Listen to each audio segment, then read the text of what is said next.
माँ क्यों मर जाती है? बचपन में जब कभी ऐलान होता फलां की वालदा फौत हो गई है, तो मैं दौड़कर घर आता और माँ के दामन से लिपट जाता। माँ कभी गुस्से भी हो जाती, कमला है तुम की होया है। मैं इजहार से डरता था, मौत के नाम से डरता था। कभी कभी मैं सोचता कि मैं अपनी माँ से पहले मर जाऊंगा, लेकिन फिर सोचता कि माँ भी तो रोएगी। लेकिन फिर अगले ही लम्हे सोचता कि माँ के तो और भी बेटे हैं,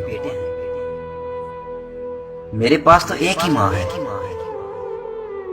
रात को जिद करके माँ के पास सोता, माँ दूसरी तरफ मुंह करके सोती तो मैं माँ के अपनी तरफ मुंह करने तक जागता रहता, और जैसे ही माँ मेरी तरफ मुंह करती तो माँ की सांसें मुझे तपते सहरा में बादे सबा के झोंकों की तरह महसूस होती। माँ के जिस्म की खुशबू मुझको अंबर से ज्यादा फैली लगती।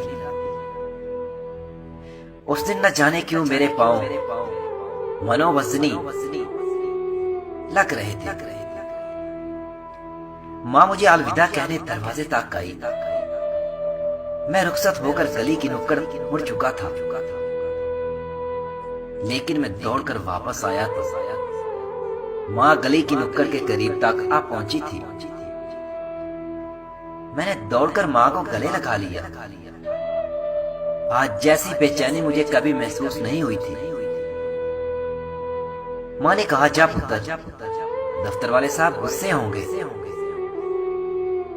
आखिरी बात माँ की आज भी मुझे रुला देती है।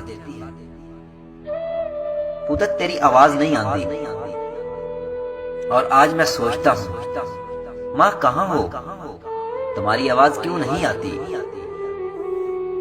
और लाइन कट गई। शाम को माँ चली गई, लाइन हमेशा के लिए कट गई, लेकिन दुआओं की लाइन तो कभी नहीं टूटी ना। माए मेरी भोली माए, अगर तकदीर इजाजत देती तेरे साथ उतर जाता मैं घूर के कब अंधेरों में। जिनकी माए हयात है अल्लाह इन्हें जिंदगी दे, और जिनकी माए वफात पा गई है अल्लाह इन्हें सब्र दे। आमीन। जज़ाकल्लाह।